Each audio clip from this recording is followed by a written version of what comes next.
Hi everybody, thank you for stopping by and perhaps watching this video.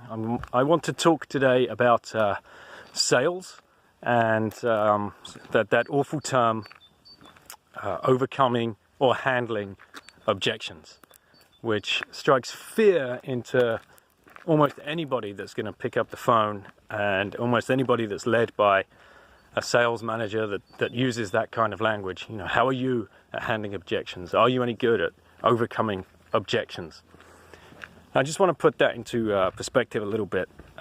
First of all, if you're going into the call with that fear of, okay, the budget objection is going to come up anytime soon, then you're just expecting it, and you're not going to listen to understand. You're going to listen to reply because you've just been conditioned.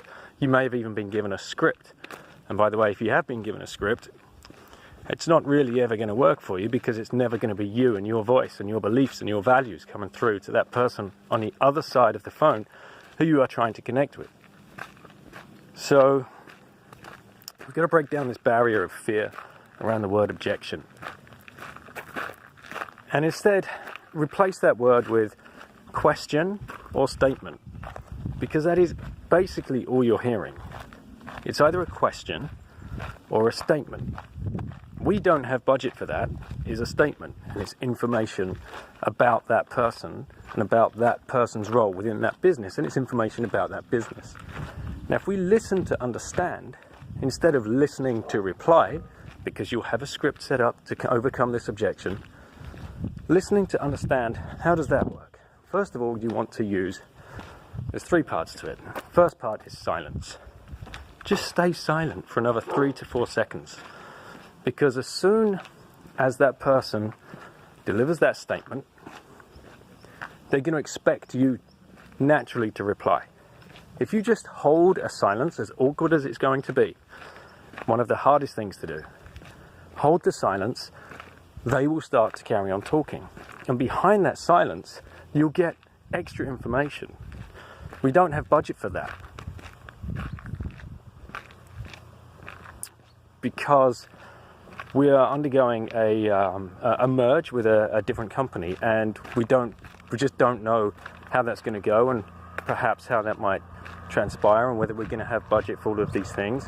Perhaps in the future we'll have a bigger budget. Holding the silence is where you get the rest of the statement. Then you want to back that up. Part 2 is show empathy. You have to show understanding towards the situation and show empathy towards that person, because right now they might be fearing for their job if they are going to go through a transitional period. Show empathy towards that, and then show authenticity. That's the third part.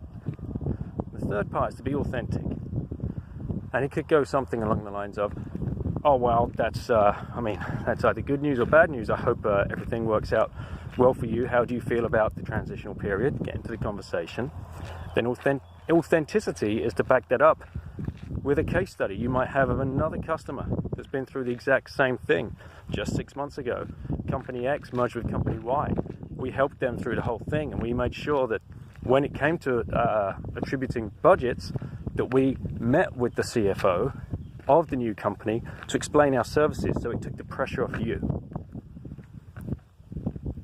So don't go into these calls fearing. Objection. It's a question or it's a statement. Silence, empathy, authenticity, get into a conversation, start building the relationship, because I'm sure that whatever you're selling, whatever service you have, whatever product it is, you know you're on the phone to that person because you can make a difference to their business. I hope this is helping some of you guys out there. I'd love to hear some comments. Take care and have a great afternoon. Bye-bye.